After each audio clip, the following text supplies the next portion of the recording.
Bismillah. Assalamualaikum warahmatullahi wabarakatuh. Perkenalkan, nama saya Salwan dari 19 PAI 3. Alhamdulillah, wabihi nasta'inuhu ala umuri dunya waddin, wassalatu wassalamu ala asyrafil anbiya'i wal mursalin, sayyidil mursalin, imamil muttaqin, Muhammad bin Abdullah, la nabiyya ba'da ma ba'd. Pertama-tama, marilah kita tingkatkan rasa syukur kita atas kehadirat Allah Subhanahu wa Ta'ala, di mana Allah Subhanahu wa Ta'ala yang tak pernah bosan-bosannya memberikan nikmatnya kepada kita, baik itu berupa nikmat kesehatan, kesempatan, umur yang panjang, sehingga pada kesempatan kali ini kami dapat menyelesaikan salah satu tugas final kami dari mata kuliah Akidah Akhlak. Nah,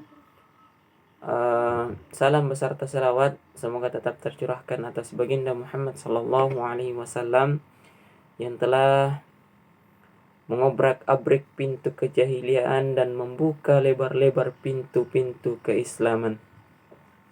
Baik, pada kesempatan kali ini kami akan mencoba membuat video tentang mata kuliah kita yang telah dipelajari setelah mid kemarin. Nah, yang pertama, ridho, sabar, dan toleransi. Nah, ridho berasal dari bahasa Arab, yaitu dari kata rodia yang berarti senang atau suka, dan rela. Kata rela berasal dari bahasa Arab.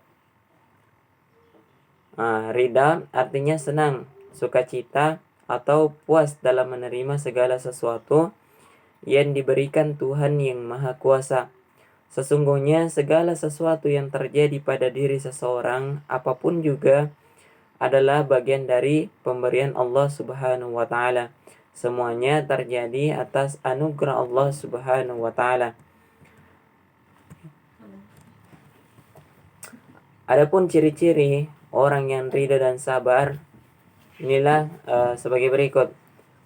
Yang pertama, orang yang ridha. Yang kedua, benar-benar percaya terhadap janji Allah Subhanahu wa Ta'ala. Yang kemudian tidak mengharap kepada sesama makhluk. Kemudian benar-benar tekun di dalam melaksanakan segala rukun. Selanjutnya, sayang kepada sesama makhluk. Kemudian tabah dan sabar dalam menghadapi segala ujian. Yang selanjutnya, yakin pada surga, yakin pada apabila melakukan sesuatu pekerjaan maka merasa yakin bahwa Allah tidak akan pernah menyia-nyiakan pahalanya. Yang terakhir, patuh dalam hal-hal yang benar. Kemudian adapun ciri-ciri orang yang sabar. Yang pertama, bersabar dari golongan hawa nafsu untuk menahan diri daripada hawa nafsu sehingga boleh melakukan maksiat kepada Allah Subhanahu wa Ta'ala. Yang kedua, bersabar dalam melakukan kewajiban yang diperintahkan oleh Allah Subhanahu wa Ta'ala. Kemudian materi selanjutnya, tawadu, jujur, dan adil. Yang pertama, keutamaan tawadu. Sikap tawadu tidak akan membuat derajat seorang menjadi rendah, melainkan akan dihormati dan dihargai, bukan hanya mulai di mata manusia, tetapi juga di hadapan Allah Subhanahu wa Ta'ala. Dengan ditinggikannya derajat seseorang tersebut, ini dibuktikan dari sabda Rasulullah sallallahu alaihi wasallam yang artinya, tawadu tidak ada yang bertambah bagi seorang hamba kecuali ketinggian derajat. Oleh sebab itu, tawadulah kamu, niscaya Allah akan meninggikan derajatmu. Hadis riwayat Dailami. Adapun faktor-faktornya adalah yang pertama bersyukur, yang kedua sabar, kemudian yang ketiga hindari sikap takabur, yang keempat berusaha mengendalikan diri untuk tidak menampakkan kelebihan yang kita miliki kepada orang lain. Nah, kemudian jujur dalam bahasa Arab memiliki makna yang sama dengan as-siddiq atau siddiq yang berarti nyata, benar atau berkata benar. Jujur berarti mengatakan sesuatu sesuai dengan realita yang ada.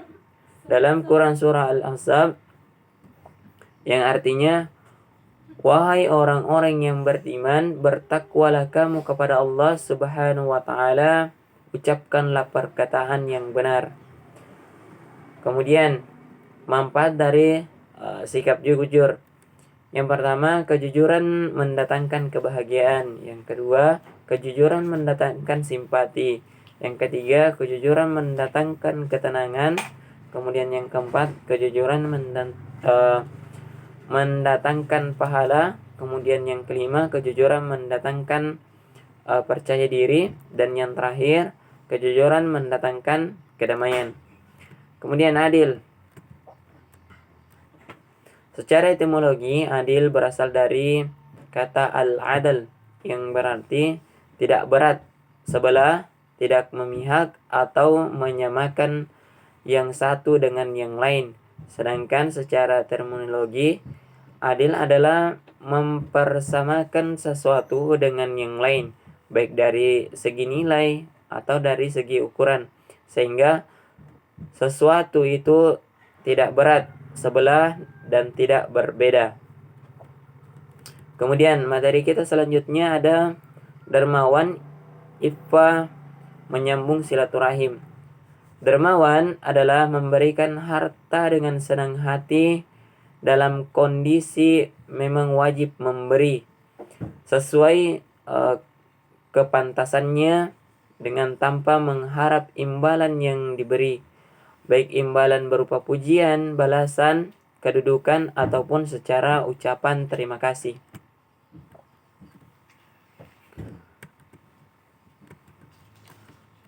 Kemudian, perkara yang diharamkan walaupun jiwanya cenderung kepada perkara tersebut dan menginginkannya. Adapun contohnya yaitu sebagai berikut: menjaga kehormatan hubungan dengan masalah seksual. Kemudian yang kedua, menjaga kehormatan diri dalam hubungan dengan masalah harta. Kemudian yang ketiga, menjaga kehormatan diri dalam hubungan dengan kepercayaan orang lain terhadap dirinya. Kemudian adapun keutamaan menyambung tali silaturahmi dalam Islam, yang pertama merupakan konsekuensi iman kepada Allah Subhanahu wa taala. Yang kedua, dipanjangkan umurnya dan diluaskan rezekinya. Berhubung dengan Allah. Yang keempat, penyebab masuk surga dan dijatuhkan dari neraka. Kemudian yang kelima, merupakan bentuk ketaatan kepada Allah Subhanahu wa taala. Yang keenam, pahalanya seperti memerdekakan budak. Kemudian yang terakhir, bersedekah terhadap keluarga sendiri tidak seperti sedekah terhadap orang lain. Kemudian materi kita selanjutnya ada akhlak tercela, katsib, berbohong, dan khianat. Akhlak buruk atau tercela merupakan salah satu sikap atau perbuatan jelek yang dilarang oleh agama. Karena pada dasarnya agama mengajarkan kita untuk selalu bersikap baik, terutama dalam menjaga perilaku serta perbuatan yang akan kita lakukan dengan berlandaskan agama maka sikap tercela ini sebenarnya bisa dicegah karena ancaman serta sanksi yang akan didapatkan dalam waktu yang cepat maupun di kehidupan selanjutnya. Kadzib atau berbohong adalah sifat atau keadaan dari suatu perbuatan atau perkataan yang tidak benar, tidak berdasarkan fakta, tidak menepati janji, kesepakatan atau tidak mengakui atau melanggar hak-hak pihak lain. Sejenis dengan pengertian bohong. Terdapat kata dusta, mendustakan, atau tidak mengakui. Adapun faktor-faktor pendorong terjadinya dusta atau al-kadzib, yang pertama, sedikitnya rasa takut kepada Allah Subhanahu wa taala dan tidak adanya perasaan bahwa Allah Subhanahu wa taala selalu mengawasi sikap atau gerak-geriknya. Kemudian selanjutnya upaya mengaburkan fakta, baik bertujuan untuk mendapatkan keuntungan atau mengurangi takaran dengan maksud menyombongkan diri atau untuk memperoleh keuntungan dunia ataupun karena motif-motif lainnya. Kemudian selanjutnya mencari perhatian dengan membawa ciri-ciri fiktif dan perkara-perkara yang dusta. Kemudian khianat adalah sikap tidak bertanggung jawab atas amanat atau kepercayaan yang telah dilimpahkan kepadanya. Khianat biasanya disertai bohong dengan mengobrol janji. Khianat adalah ciri-ciri orang munafik. Kemudian selanjutnya ada takabur. Takabur berasal dari bahasa Arab. Takabbara yatakabbaru, yang artinya sombong atau membanggakan diri. Secara istilah, takabur adalah sikap berbangga diri dengan beranggapan bahwa hanya dirinya beranggapan yang paling hebat dan benar dibandingkan orang lain. Takabur semakna dengan ta'azum, yakni menampakkan keagungan dan kebesarannya.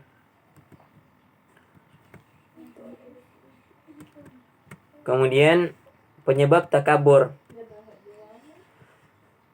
Tidak akan sombong kecuali orang menganggap dirinya besar, dan tidak akan menganggap dirinya besar kecuali orang meyakini memiliki sikap kesempurnaan. Adapun penyebab takabur, yang pertama ada ilmu pengetahuan, kemudian ada amal dan ibadah, kemudian ada nasab keturunan, ada kecantikan, kemudian ada harta kekayaan. Nah, kemudian akibat buruk dari takabur, yang pertama terhalang dari memperhatikan dan mengambil pelajaran terhadap sesuatu. Kemudian yang kedua, kegoncangan jiwa. Kemudian yang ketiga, selalu dalam keadaan aib, kekurangan. Yang terakhir ada terhalang untuk masuk surga. Kemudian materi kita selanjutnya ada namimah, gibah, dan zalim. Namimah artinya mengadu domba. Perilaku ini bisa dimunculkan oleh perasaan iri hati, dengki terhadap keberuntungan yang dimiliki orang lain. Perilaku namimah juga cenderung menghasut orang lain agar ikut menjatuhkan orang yang tidak dia sukai dengan memancing permusuhan di antara mereka. Kemudian ada gibah. Gibah atau menggunjing adalah perilaku membicarakan sesuatu pada diri orang lain, yang jika orang tersebut mendengarnya dia tidak akan merasa senang. Ghibah adalah hal yang sangat erat kaitannya dengan masyarakat, terutama kaum wanita. Menurut Syekh Muhammad Al-Qardi, bahwa ghibah adalah membicarakan orang lain dengan hal yang tidak disenangi bila ia mengetahuinya, baik yang disebut-sebut itu kekurangan yang ada pada badan, ucapan, perbuatan, agama, kemudian keduniaan, hingga pada pakaian, rumah, atau kendaraannya. Menurut ajaran Islam, aniaya atau yang biasa disebut dengan zalim adalah berasal dari zalama, yazlimu, yang berarti aniaya. Perilaku tersebut zalim, perbuatannya disebut zuluman. Ahli Mu'tazah mendefinisikan zalim yaitu meletakkan sesuatu pada tempatnya. Kemudian ada ria, kikir, tabazir atau boros. Kemudian kata ria berasal dari bahasa Arab yang berarti bahasa Arab yang itu ar-riya'u, yang berarti memperhatikan atau pamer. Kemudian kikir dalam bahasa Arab bakhil, yang berarti terlampau hemat memakai hartanya. Kemudian tabzir disebut juga boros, yang berarti mempergunakan sesuatu secara berlebih-lebihan.